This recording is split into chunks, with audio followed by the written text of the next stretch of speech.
Break ka na ba? Nakapag-relax ka na ba? Saan ka man nagtatrabaho, mapa-opisina man o work from home o mula mismo sa pwesto, sasabayan namin ang break time mo. Sasabayan namin ng mga balita at komentaryo, mga panayam ng mga taong viral ngayon. DZRH Break Time! RH Break Time!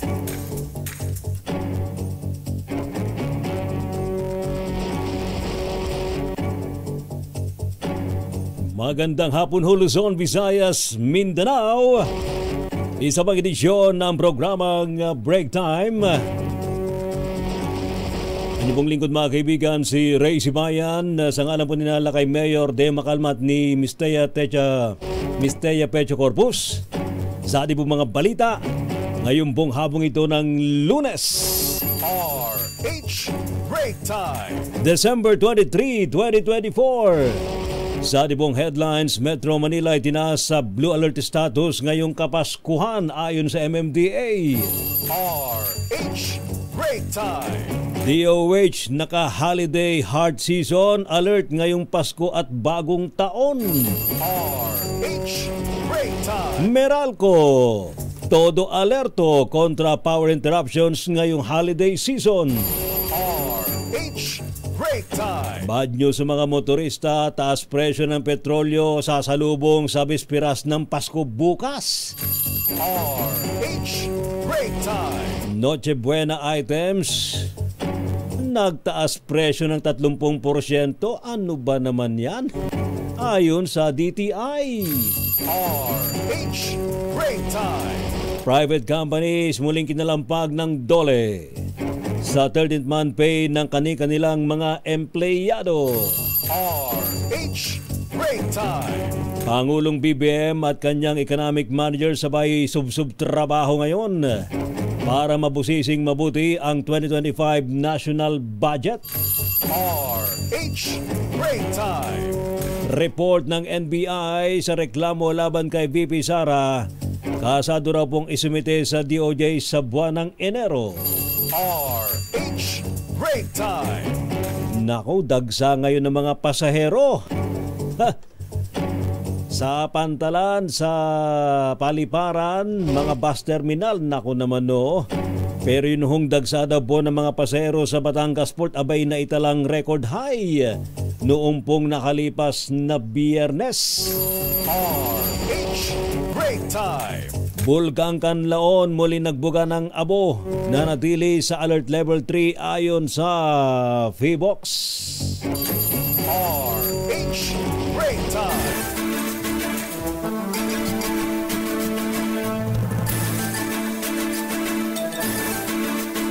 Sa ating pong mga balita, inilagay na po sa Blue Alert status ang buong Metro Manila ngayon. Ayon po sa MMDA, tatagal ito sa buong panahon ng Kapaskuhan mula ngayon December 23 hanggang January 6, 2025. Nang hulugan ng alerto ng pagpapakalat sa kalahating porsyento ng puwersa ng Office of Civil Defense at iba pang government agency sa Kalangang Maynila na pinangunahan ni MMDA Chairman Attorney Don Artes.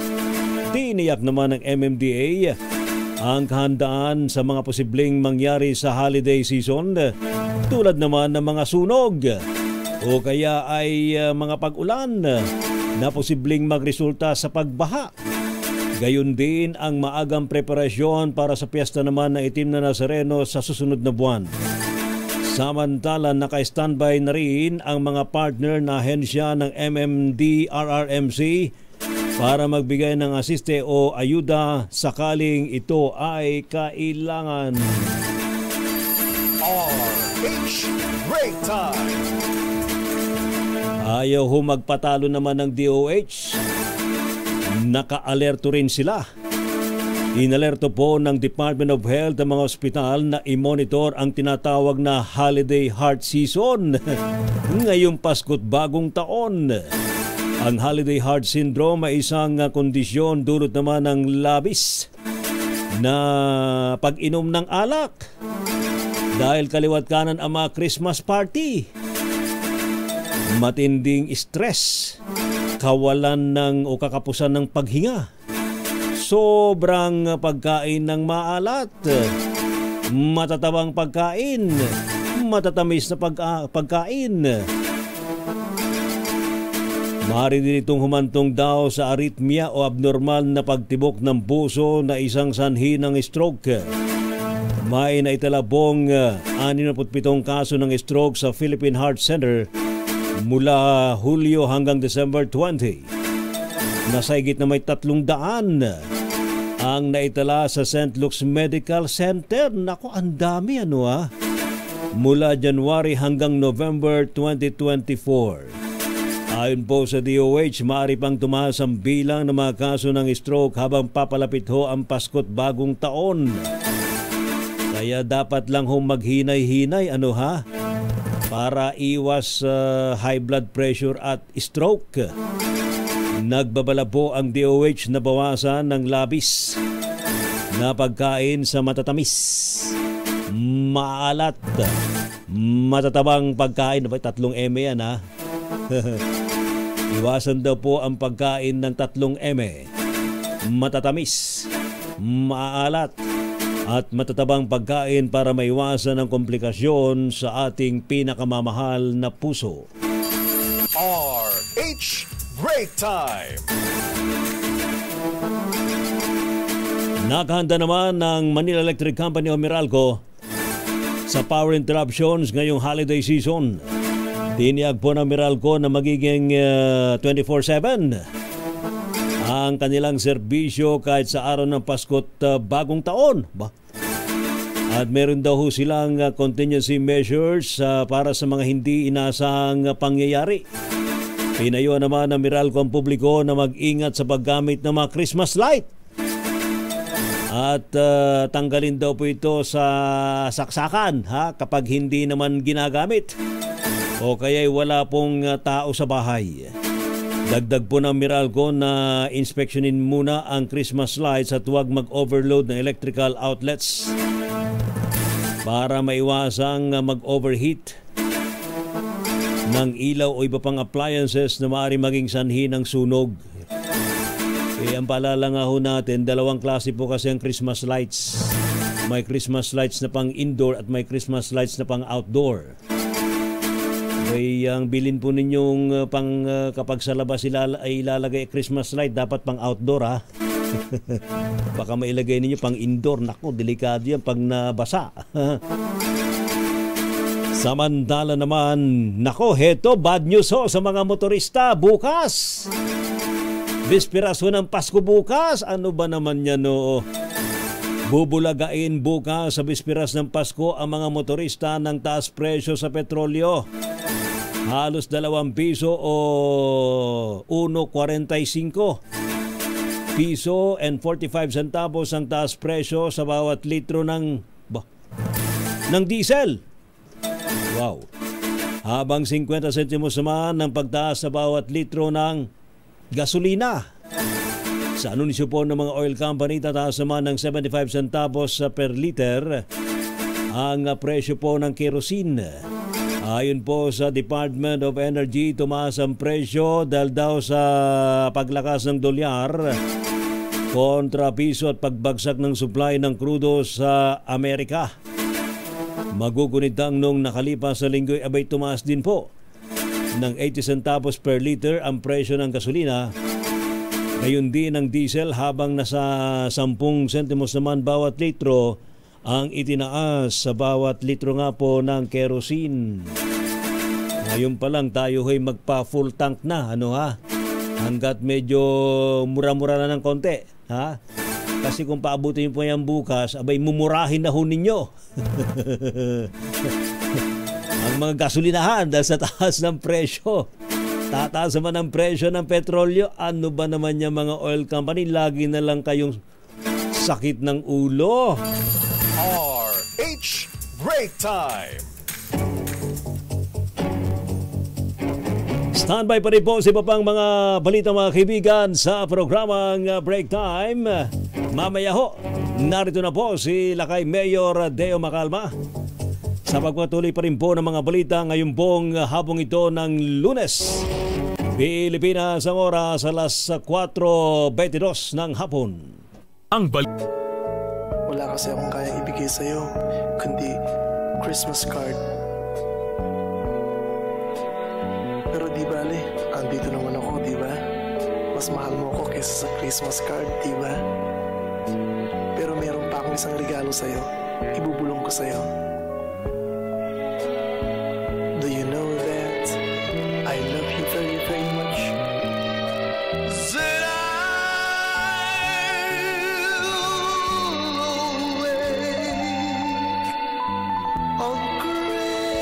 Christmas morning and find my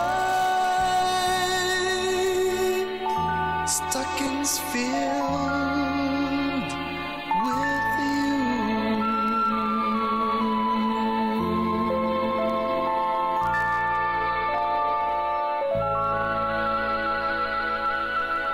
Merry Christmas, Ninang Jackie O. 2 days na lang, Lakay. 2 days? Ala ng 2 days, ha? 2 days pa ba? Oras na lang yata ang binibilang, eh.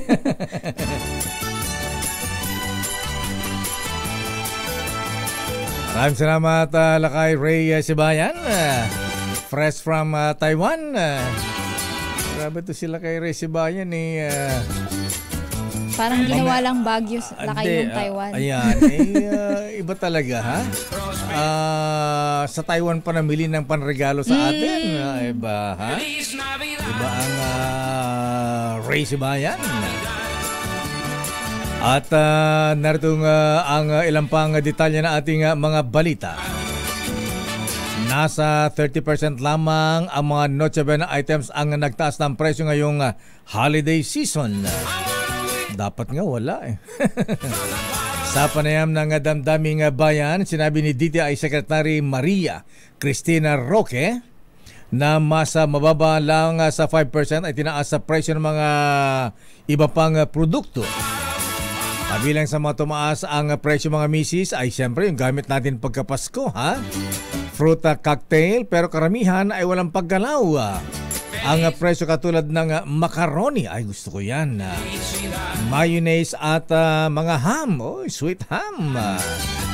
May paskil din ang detail sa mga supermarkets bilang guide ng presyo na batayan ng mga mamimili upang malaman kung overpriced ang mga paninda. Narito si Trade Secretary Maria Cristina Roque. Walang more than 50% of the Noche Buena items ang hindi po nagtaas ng presyo.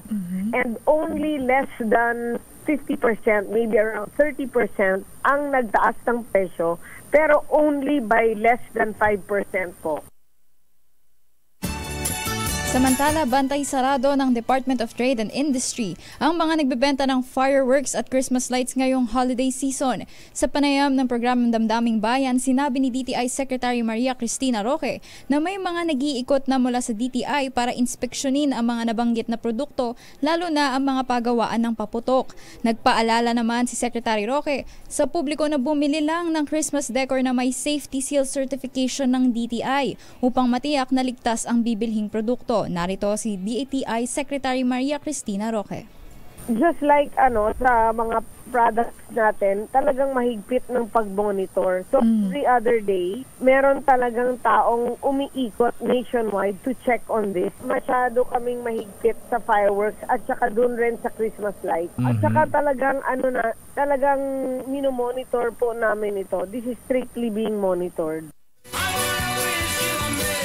Samantala, muling nagpaalala ang Department of Labor and Employment sa mga pribadong kumpanya sa pagbibigyan ng tama at on-time na 13-month pay sa kanilang mga empleyado ngayong ilang oras na lamang Pasko na. Ginawa ng DOLE ang panawagan isang araw bago ang itinakdang deadline ng batas sa December 24. Aba, bukas na pala ang deadline, Miss Jackie, yung aking 13-month pay, ha? Ready mo na, ha? Wala na, Lakay. Ganun ba? Napambayad na, Lakay. Hinikayat ni Labor Secretary Bienvenido Laguesma ang mga employees na hindi nakatanggap ng kanilang 13-month pay. Makalipas ang deadline na i-report ito sa pinakamalapit na tanggapan ng DOLE. Sa ilalim kasi ng Labor Code at Presidential Decree 851, dapat tumanggap ng 30-month pay ang lahat ng rank and file employees. Ano man ang kanyang posisyon, basta nakapagtrabaho sa kumpanya sa loob ng hindi bababa sa isang buwan. Ganun ba, ha? At isang buwan may 13-month pay pala yan, ha? Samantala, aprobado na ng Regional Tripartite Wages and Productivity Board ng NCR ang bagong wage order sa rehiyon na magdadagdag ng 500 pesos sa buwan ng sahod ng mga kasambahay sa Metro Manila. Mula sa kasalukuyang sahod na 6,500 pesos, tataas ito sa 7,000 pesos para sa mga domestic workers simula Enero 4, 2025. Ayon sa Regional Tripartite Wages and Productivity Board, ang hakbang na ito ay resulta ng consultation sa iba't ibang sektor upang mapanatili ang balanse sa pagitan ng karapatan ng mga manggagawa at kakayahan ng mga employer. Pinaalalahanan naman ng mga employer na sumunod sa bagong wage order upang maiwasan ang kaukulang multa at parusa. Samantala sa ating mga reports, o nga pala mga misis, ha? Ayan, baka hindi naman kayo pinupersa, baka mamay dahil sobra kayong busy, ayan, stress, baka nakaligtaan nyo lang na hindi pa naibibigay kay Inday yung kanyang 13-month pay, ha? Aba, mga ateng, mga misis, tulong na mga nakalipas dapat din nyo rin bigyan ng 13-month pay ating mga kasambahay, ha? Entitled po sila ng 13-month pay. Tsaka lakay, alam ko kailangan din may SSS sila. Ayan. At kung masipag naman si Inday, ano naman, bigyan din natin sila ng bonus, di ba? Ayan. Katulad ni Mrs. Recio, kung magbigay ng bonus yan, 2 buwan yata. Ha? Wala na, ayan. Wala na ba? Ha? Wala na, tapos na daw po kasi kaming lahat. Samantala, alamin nga natin ang latest mula sa Malacanang. Abay, ano ba ang latest dyan sa Malacanang, Miss Let? Kumusta ang Pangulong Marcos at First Lady Lisa Araneta Marcos? Ano ba ang mga activities nila ngayon? Baka marami pang hindi namimigay na pamimigay na aginaldo dyan, ha? Abay, kung sobra-sobra dyan, kung wala kang mapaglagyan, andito lang kami ni Jackie. Oo nga, andito lang po kami. Ready po. Ayan, hanggang 25 nandito po kami. Kahit di naman tayo nagmamadali, ha? Kahit December 30, okay lang. Kahit January 1. Basta meron, ha? 2024 National Security Strategy aprobado na kay Pangulong Bongbong Marcos. Wow! Ano itong National Security Strategy na ito, Miss Leta? Hindi na ba makalusot ang mga yung mga cyber attack? Ayan. At mga hacking ba hindi na mangyayari, ha? Alamin nga natin report mula kay Aris number 14. Let Narciso please come in. Miss Let. Lakay, Jackie, inaprubahan ni Pangulong Ferdinand Marcos Jr. ang 2024 National Security Strategy na layong tumugon sa complex security challenges locally at globally. Ayon kay National Security Advisor Eduardo Año, ang pag-aproba sa NSS ay ginawa ng Pangulo sa nakaraang pulong sa Malacanang. Ipinaliwanag ni Año na nakatuon ang National Security Strategy sa 4 key areas: protektahan ang soberenya ng bansa, kalagayan ng ating mga kababayan at itaguyod ang kapayapaan at pagkakaisa ng bawat Pilipino. Sabi ng kalihim, ang pambansang seguridad ay hindi lang naman kasi tungkol sa pagdepensa sa hangganan ng bansa, bagkus ay para protektahan ang pangarap at hinaharap ng pamilyang Pilipino. Kaya naman hinikayat nito ang mga Pilipino na aktibong makibahagi para sa nagkakaisang hakbang ng bansa. Alinsunod niya ito sa full of government approach mula sa mga kagawaran at ahensya, mga lokal na pamahalaan at pribadong sektor, tungo sa naturang national security goal. Ito si Let Narciso para sa DZRH. Una sa Pilipinas, una sa Pilipino. Let, anong schedule ng Pangulong Marcos ngayong araw ng Lunes, 23? Di ba sabi ko sa iyo, Lakay, ay sub-sub ang presidente sa review ng 2025 national budget. Patuloy na pinag-aaralan at kasama niyo muli ang economic managers ngayong araw. Naging si DPWH Secretary Manny Bonoan ay kasama doon, Lakay. Oo nga, nakita ang picture kay Secretary Manny Bonoan. Siya ang... Nilalakay, di ba? Ayan. Di ba pinagalitan ang DPWH Secretary, ha? Siya ang nakakaalam ng mga kontrobersya ng flood control project, ha? Ayan. Dapat ito yung time na magsumbong sa kay Presidente kung sino yung mga kongresista, opisyal na namremresure sa kanila para mabigyan ng mga dispalinghado mga proyekto katulad ng mga flood control projects na yan. At malino naman, Lakay, naging pakaya dyan ng Presidente. Sisilipin na mabuti yung mga insertion at aalamin kung alin ba ang mga kailangan talaga doon at alin ang hindi naman. Ayan, akala ko ibabalik doon sa original na proposal budget na Malacanang, yung before na nag-BICAM. Yun yung binabanggit, Lakay, pero ang sabi ni Secretary Chavez ay noong Biyernes ng hapon pa lang na tanggap ng Presidente yung printed copy ng national budget. So kaya ngayon ay malamang iniisa-isa gaya ng sabi nga na item by item, line by line. May napili na bang ipapalit kay President CEO Emmanuel Ledesma ng PhilHealth? Papalitan ba, Lakay? Mahina yung bubit Sabi na aking bubit sinaapulo ka sa Bersamin nag-i-interview na ng papalit kay Ledesma ha? Kakilala ko isang in-interview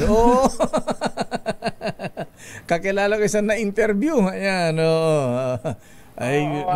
abangan natin. Wala pang opisyal na pahayag ang tanggapan ng Office of the Executive Secretary. Ayan, meron nga isang doktor inalok din pero tinanggihan. Ayan, pero yung kakilala ko, Miss Let, abay na-interview na siya. Ito'y CEO na isang private company. Ayan, involved sa health insurance. Ayan. Ilan ba silang prospect, Lakay? Marami ito hindi lang taga-gobyerno, mga sa private sector yung yung in-interview yung kilala ko Ayan, so abangan natin. Magtataka ka naman, Lakay, doon sa iba na tumatanggi, kahit ako rin tatanggihan ko. Problema yan. At saka mukhang sakit ng ulo. Sakit na ulo. Kaya siguro tinanggihan ni doktora yan. Ayan, Pass sakit na lang na daw, ulo. Lakay, pass. At saka mamaya magkaroon pa ng kontrobersya dyan. Ayan, salip na makatulong, baka mamaya makasuhan pa sa ombudsman. At tama, Lakay. Mabigat yung responsibilidad. Kaya siguro yung kung may papalit nga, kailangan yung interest ng ating mga kababayan. Kasi napakalagang usapin, Lakay, kapag kalusugan talaga Yes. At saka, ito nga pala, may expose si Dr. Mingita Padilla. Ayan, saka na natin interviewin. Akala natin tuwan-tuwa na tayo dahil pati ang mga taga-Senado at Congress nabola yata mislet. Abay, meron daw, di ba, sinasabing 600 billion na surplus. Abay, hindi pala. Ayan, may utang pa ang PhilHealth na trilyon. Ayan, 1.3 something trillion, Miss Leta. Kasi anday pala mga utang anday pala mga private hospitals, government hospitals na dapat bayaran ng PhilHealth, hundreds of millions. Nabimbin yung mga utang hindi binabayaran. Oo, yan yung sinasabi din ni Presidente Lakay na isa talaga yan sa problema, mabagal yung proseso. Ayan, hindi lang mabagal Ayan, talagang pinapatagal para kumita yung interest sa bangko. Ayan, alam mo na, ayan, kung bilyones yan, siyempre malaki ang komisyon dyan. Oo, kawawa din yung mga ospital, Lakay. Ay, sinabi yun mo. Yung inaasahan sana, mga kolekta. Hindi biro yung halagang yun, Lakay. Oo. Katulad na, banggitin ko na isang ospital na 100 million na plus ang utang. Yung Lingad Hospital dyan sa may Central Luzon. Tarlac ba ito? Pampanga. Ayan. Isa lang yan, Miss Leta. Okay, so mainit ang ulo ba ng Presidente? Ayan, Hindi naman binanggit lakay, pero sa picture mukhang Oo nga. gustuhan talaga mukhang dibdib. Medyo napapakamot nga ho ng ulo, Miss Let, si Presidente dun sa mga pictures. Nakita ba nagkakamot na ulo? Ayan. Habang kausap si Sekretary. Hindi na parang babasahin natin ano bang sinasabi ng Presidente. Ano ba ito? Ano ito? Kaya sabi siguro kay Manong Secretary Manny Buron, Apo, Mani, anyamot na ito. O kung na madyak maawatan. Ayan mo kayo. Ayan o. Ayan o. Talaga naman o. Anyway, sige, tingnan natin. Sana nga ay may mangyari. Okay, ayan. Kapal na nung salamin ni Presidente o. Microscope na yata yan. Maraming salamat, Miss Let, mula sa Malacanang. Balik sa inyo, Lakay at Jackie. Samantala, paglalabas ng bagong disenyo at maging polymer banknote na ang pera ng Pilipinas, paiimbestigahan ni Senator Coco Pimentel. Bakit? Sa detalye, RH28, Raymond Dadpaas. Raymond? Ipupursigi ni Senate Minority Leader Aquilino Coco Pimentel III ang pag-iimbestiga sa desisyon ng Bangko Sentral ng Pilipinas na upalitan ng polymer banknote ang lahat ng perang papel ng bansa. Ito ay dahil sa noon pa man inilabas yung 1,000 polymer banknote ay meron na siyang resolution na inadapt sa Senado at ang pangako ng Bangko Sentral ng Pilipinas ay maglalabas sila ng resulta ng kanilang eksperimento sa paggamit ng nasabing pera, pero hanggang ngayon ay wala pa itong resulta. Sinabi ni Pimentel na meron masasayang din ang itinayong printing press ng Bangko Sentral ng Pilipinas na bilyon-bilyon piso ang ginastos dahil ang kanilang printing press na ito ay para sa paper money at hindi na ito magagamit dahil polymer banknotes na ang gagamitin. Maliban dyan ay magiging dependent ang Pilipinas sa ibang bansa sa paggawa ng pera, partikular na sa Australia dahil sila ay merong teknolohiya sa paggawa ng polymer banknotes at dapat ay maipaalam din sa mga taga-Bangko Sentral ng Pilipinas ang epekto nito sa ating kapaligiran. Ganon din yung epekto sa cotton at abaca farmers na dating nagsusupply sa paggawa ng perang papel. Raymond. Yes, Mayor. So ito pala mga polymer money, ano pala yan? Imported pala mga yan. Akala ko gawa ng Central Bank yan. Gawa sa Australia yan. Yun daw printing press, Mayor, ng BSP pang perang papel. Yung may abaca fiber. Oo, abaca at saka cotton fiber. Pero ngayon na nag-polymer sila, imported na yan. Nga naman ano. So paano yung mga printing machine ng Central Bank? Ayun, yun na nga yung sinasabi ni Senator Coco Pimentel na masasayang lang yung kanilang ginastos sa pagtatayo. Tapos ngayon biglang gumamit ng polymer notes. Paano na yun? Kumbaga, nagsayang ng pera ang Bangko Sentral ng Pilipinas ayon dito sa paniniwala ni Senator Coco Pimentel. Ayan. Akala ka man, kukasyon ni Senator Coco Pimentel, bakit mga ibon, hayop ang inilagay doon sa ano? Akala ko naman yun ang kukasyon niya. Dapat yung mga national heroes ilalagay natin dyan. Ba't mga hayop? Ayan. Hayop naman ang disenyo nito. Kasama na yan, Mayor. Doon na magkakabanggit ni Senator Coco. Yung pagkatanggal ng pangalan ng mga ating mga national heroes, bayani. National heroes doon sa pera. At ang ipinalit ay mga hayop. Kita na ngayon doon sa mga paper, actually hindi na nga paper money, polymer banknotes ang tawag nila, plastic ang mangyayari ang gagamitin na natin nitong dahil ngayon dati 1,000 lamang, ngayon ay 500, 150 pesos ay kompleto na din na inilabas ng Bangko Sentral ng Pilipinas, Mayor. Ayan. Dapat yung mga national heroes ang inilalagay. Rizal, ayan, Bonifacio, kaya Manuel Quezon. Dapat yung inilalagay dyan, hindi mga hayop. At least kung makita man ng mga foreigner yan, makita sino ba ito? At least malalaman, ito pala ang national hero ng Pilipinas. Mga ganun ba? Kasi yung mga hayop na yan, yung ibang hayop yan, mukhang ala naman tayong leopard, may sinasabi. Kailan ba nagkaroon ng leopard dito sa Pilipinas? Sa Manila meron. Ayan, meron daw sa Cebu. Ayan, agila, meron sa Davao. Ayan. Pero dapat mali yung okay yung paggamit ng polymer para sa akin, Raymond, pero yung mga disenyo, parang hindi tayo palo doon, dapat national heroes ang nilalagay diyan. Okay yung mga presidente. Ayan. National heroes na lang. Oo. At saka lahat halos naman ng ating bansa na puntahan natin, Mayor, yun ang nakalagay. Yes. Yung mga George Washington sa US dollar, mga ganun. Oo. Ngayon sa yung yen, ayan, alam ko marami kang lapad. Tingnan mo yung si Emperador Light Hirohito. Mga ganun ba? Diba? Yung ayan si Ray Sibayan kagalila ng Taiwan. Ayan Chiang Kai-shek. Ayan, mga ganun ba? So anyway, nandiyan siguro sa susunod baka pwedeng baguhin yung mga disenyo. Ayan, wag lang mga hayop na yung iba din naman nakikita talaga rito sa Pilipinas. Yun ang isa sa mga usapin ngayon at magkakaroon ng malamang sa pagbalik na ng sesyon yan ng Kongreso o ng Senado dito sa buwan ng January 13, yung schedule na pagbabalik ng sesyon ng Senado. Ito si RH28, Raymond Advance para sa DZRH sa Una sa Pilipinas, Una sa Pilipino. Maraming salamat Raymond Advance. Samantala, National Grid Corporation of the Philippines, NGCP, tinatawan ng 15 million na multa. Hala. Pero NGCP nanindigan na walang delay sa kanilang mga transmission projects. Aris number 12, Milky Regunan, please come in. Manang Milky.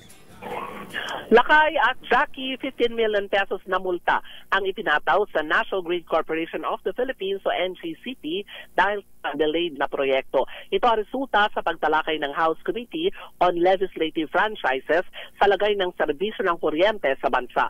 Sinabi ni ERC Chairperson Mona Lisa Dimalanta, inimbestigahan nila ang nasa 37 delayed projects ng NGCP kung saan 34 sa mga ito ay unjustified. Sa 34 na proyektong ito, nagtataw ng 15.8 million pesos na multa. Ayon kay Dimalanta, nakabayad na ang NGCP bagamat may mga ilan na under protest. Paliwanag naman ni NGCP spokesperson Cynthia Alabanza, may apela sila sa ilan sa mga proyekto na pinatawan ng multa dahil sa alignment ng timelines. Naninindigan ng NGCP na walang delay sa kanilang transmission infrastructure projects. Ayon pa kay Alabanza, nasunod naman daw nila ang nakatakdang timeline pero para sa mga nasabing proyekto. Inanimbawan to ang malaking transmission project sa Visayas na natapos nila sa loob lamang ng 4 na taon. Paliwanag na opisyal, may ilang regulatory delays pero na nagagawa naman daw nila ito ng paraan.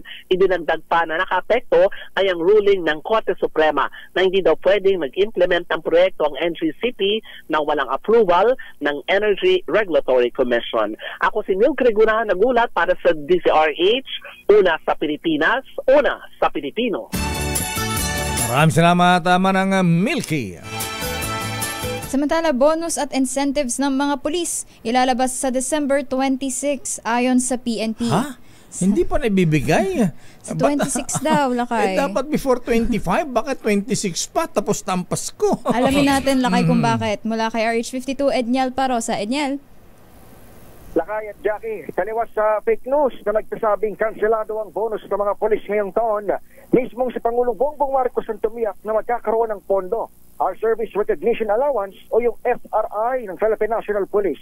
Ayon kay PNP spokesperson, Police Brigadier General Jean Fajardo, ginawa ng presidente ang commitment sa pinakahuling command conference kasama ang Hanay. Maliban sa reserve fund na dapat umanong pagkunan ng SRI, nangako rin si Marcos Jr. na dadagdagan niya ang pera ng PNP para maabot ang 20 mil na bonus sa bawat tauhan nito. Ginawa ni Fajardo ang paglilinaw matapos kumalat online ang tinawag nitong peking memo na posibleng kumalat umano dahil sa naiinip ng mga polis at kanilang mga kaanak. Sa press briefing sa Camp Crame, pumapilang pambansang pulisya sa kanilang mga kabaro na maging mahinahon at huwag basta maniwala sa maling impormasyon. Pakinggan natin si General Fajardo. We have to really thank our Chief PNP, si General Roque Arbil, na talagang sinubuko po niya na this time around ay may makukuha po na mas malaki po yung ating PNP. At nagpapasalamat din po tayo sa ating Pangulo dahil during the last command conference po ay nag-commit po siya, actually naglabas din po siya para dagdagan po yung pondo po ng PNP para this time around po ay buong 20,000 po ang marireceive po ng kapulisan. Batay sa initial na ulat na hawak ng Chief Publicist ng PNP, kasadong mailabas itong bonus o yung SRI ng mga pulis sa December 26. Ito si Edniel Parrosa, nag-uulat para sa D0. Hoy, Edniel. Una sa Pilipinas. Lakay. Kumusta nga pala ang Christmas ng mga sikat at controversial natin mga PDLs? Ayan, Pastor Kibuloy, Alice Guo, ayan, siya ba si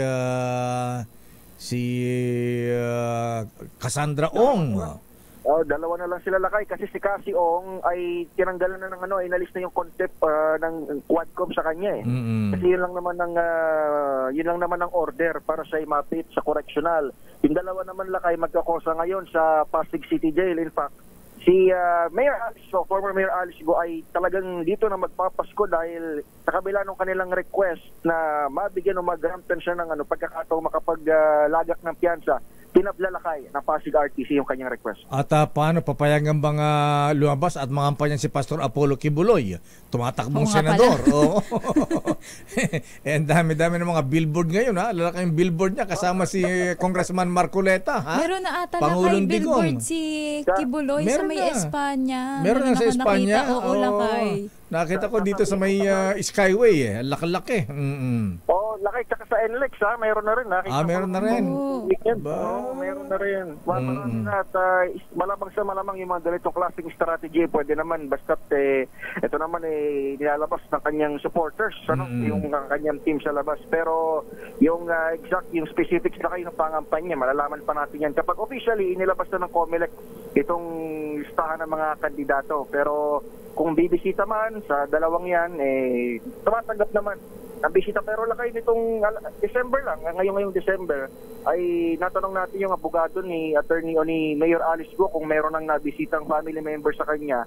Mukhang as of last week o 2 weeks ago, talagang pa lang, supporters pa lang ang bibisita maliban sa lawyers, Lakay. Alam mo, parang may keto ngayon si Alice Go, ha? Ayaw dalawin ng mga kaibigan. Baka sila maimbestigan din. Ito, business partner ni Alice Go ito, ha? I-background check nga yan. Mainit. Mainit. Pati mga politiko, expect natin hindi magpapakita dyan sa seldang yan, Lakay. Okay, maraming salamat, Edniel. Balik sa inyo, Lakay at Jackie. Maraming salamat, Edniel Parrosa, ha? At gusto ko slogan ni Pastor Kibuloy, ha? Ano ba yun? Ayan, at saka sino yung nakita mo sa Espanya? Sinong kasama niya? Wala siya lang. Solo lang siya. Iba-iba, ha? May nakita ako, dalawa lang sila ni Marcoleta. Merong tatlo, sila ni Pangulong Digong, Marcoleta at Kibuloy. At ang slogan ng Pastor Kibuloy, Miss Jackie. Ano yun? Alam mo kung masabi niya? Hindi ko nabasa para sa Diyos. At Pilipinas kong mahal. Pasahero, mga biyahero sa Parañaque Integrated Terminal Exchange o PITX. Patuloy ang pagdagsa ngayong araw. Hanggang December 25 noche. May biyahe pa rin ang mga bus dyan sa PITX. Noche Kakas, please kami. Noche. Tama ka dyan, Lakay. Actually, Lakay, hanggang January 6 yung kanilang yung target na bilang, no, ang dagsa ng pasahero dito sa Parañaque Integrated Terminal Exchange.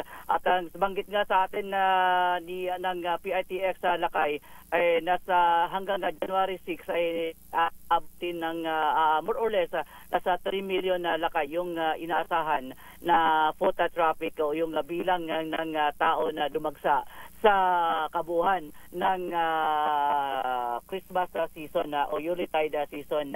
At sa ngayon, Lakay, ay maskip na ang loob nitong Parañaque Integrated Terminal Exchange dito sa Parañaque. Sa datos ng PITX, Lakay, as of 4 p.m. o ngayong oras 4 p.m. ngayong araw, nasa 148,954 na ang bilang ng pasahero. Ibig sabihin, ito yung in and out ngayon na lakay na naitala nila sa loob ng naturang terminal. At kaliwat kanan naman na lakay itong pagbabantay ng kapulisan sa paligid nitong terminal habang yung mga pasaherong pumapasok ay karamihan na dito lakay yung uuwi ng probinsya at yung iba naman ay yung galing pa sa trabaho na nagkukumahog na makauwi agad ng kanilang probinsya para doon naman i-celebrate yung Christmas season. So sa ngayon lakay mahigpit rin ang seguridad na ipinatutupad ng PITX management. Samantala lakay, arestado naman ng mga otoridad ang number 1 na pinaghahanap ng Rizal PNP sa kasong qualified rape sa Taytay Rizal. Si alias James, 28 anyos, ay pinusasan sa Barangay San Juan sa nasabing bayan sa kasong qualified rape sa Cainta Rizal. Batay sa report na natanggap ni Police Colonel Philip P. Maragon, ang Rizal Provincial Director, Agosto taong 2021, pinagsamantalahan umano ni alias James ang 11 anyos na pamangkin nito sa bahay mismo ng biktima. Sa salaysa naman ng complainant, ama ng biktima, nagsumbong ang anak na nang makauwi na umano sila sa probinsya, kaya naglakaas loob umanong ilahat ng biktima ang kahalayan na ginawa sa kanya. It's 27, no chikakas DZRH, una sa Pilipinas, una sa Pilipino.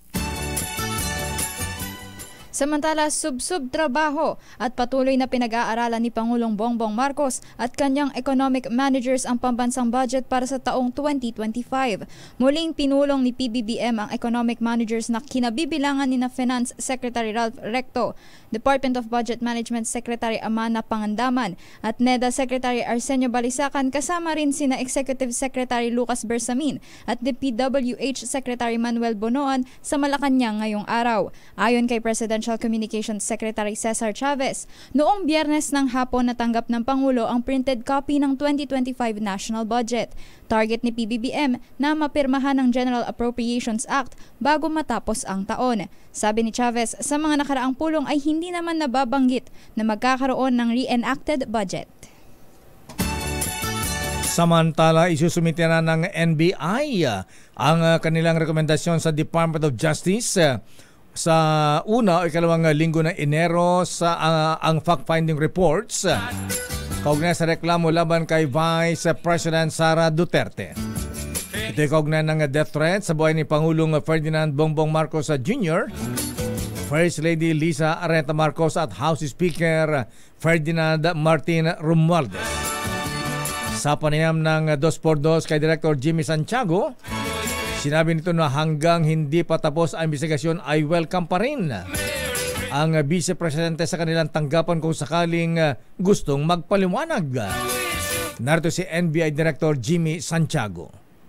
By first week o second week ng January, ipapile na namin sa DOJ ang aming findings, ang aming report at yun po. Pero in the interim, hanggat hindi pa natatapos, hindi pa nagpa-finalize, kung biglang tumawag sa akin si ma'am, Director, pupunta ako dyan, gusto kong sumagot ng mga katanungan nyo, ay welcome po yun. But then, wala pong another setting. Opo. Yun lang po, yung na voluntary na lang po kay ma'am. Samantala, aabot sa higit 114,000 na biyahero ang naitala ng Philippine Coast Guard sa iba't ibang pantalan sa bansa mula alas 6 ng umaga hanggang alas 12 ng tanghali kahapon, December 22. Ayon sa PCG, sa naitalang bilang nasa 63,794 ang outbound passengers at 50,527 naman ang inbound passengers, habang higit 2,962 PCG personnel naman ang nakadeploy sa mga pantalan upang tiyakin ang kaligtasan ng mga biyahero ngayong Kapaskuhan. Samantala, ayon sa Coast Guard District Southern Tagalog, nagsimula nang dumagsa ang mga pasahero at sasakyan sa Batangas Port mula alas 7 o alas 8 hanggang alas 10 ng umaga ngayong araw. Samantala, nagmisto lang Santa Claus si dati Ilocos Sur Governor Luis Chavit Singson sa mga residente ng San Pedro, Laguna. Ito'y matapos pangunahan ni Manong Chavit ang pamahagi ng ayuda. Ayan, kahit wala siya sa pwesto ngayon, para sa mahigit na 3,000 residente sa ilalim ng tupad o tulong panghanap buhay sa ating disadvantaged displaced workers. Ba't meron si Manong Chubby dito? Hindi naman incumbent na official Nangako ang siguro galing sa bulsa niya yan, Romel. Nangako ang dating gobernador na kanyang isusulong ang makaparehong programa kapag siya ay nanalong senador sa 2025 elections. Ipinalam din ni Manong Chavit ang kanyang prioridad na mabigyan ng access sa financial system ang lahat ng mga Pilipino. Katay sa pamagitan ng VBank o Vegan Bank, isang digital bank na ang pangunahing layunin ay magkaroon ng account sa bangko ang bawat Pilipino. Ayon pa kay Manong Chavit, ang nasabing digital bank ay magsisilbi din bilang tulay para mas mabilis na ang pamahagi ng government assistance at matuldukan na ang red tape. Nangako din ang dating gobernador ng Ilocos Sur na pangunahan niya ang malawakang kampanya laban sa katiwalian. Samantala, muling nagbuga ng maitim na abo ang Bulkang Kanlaon sa Negros Islands mula kaninang 11:45 ng umaga. Sa bulletin ng PHIVOLCS, umabot sa 1.2 kilometers ang taas ng naturang ash emission na napadpad sa direksyong Pahilagang Kanluran. Ayon sa PHIVOLCS, ang tuloy-tuloy na aktibidad ng bulkan ay nagpapakita ng mataas na tsansa ng biglaan at mas malakas na pagsabog na maaaring magdulot ng panganib sa mga pamamayan at buhay. Nagbabala naman ang PHIVOLCS na asahan ang ashfall sa mga komunidad ng Negros Occidental mula Hilagang Kanluran hanggang kanlurang bahagi ng bulkan. Nakataas pa rin ang Alert Level 3 o magmatic unrest sa buong palibot ng Kanlaon Volcano. Oy, pati si Senator Lito-Lito Lapid-Lapid, abay namigay din ng ayuda sa Frisco, Quezon City. Ayan. Bakit sila lang? Bakit yung iba hindi namahagi? Ayan, tapos na lakay. Ayan, nabasa na. Ayan, pag hindi pa nang pumasok sa Magic 12 to, ewan ko na lang. Ayan. Si Manong Chavit akala pamimigyan niya yung mga ginto na nahukay din sa kanyang mining company, Bilis na nga oras sa Miss Jackie at yan na po ang kabuuan nating palatuntunang break time. Ako po si Deo Macalma. At sa ngalan po ni Miss Thea Petro Corpus, ako po si Jackie Resho. Antabayan ang susunod na mga balansyadong balita at Chairman of the Board Henry Uri at Miss Kay Karen Oyong. Oras ganap ng 5:05.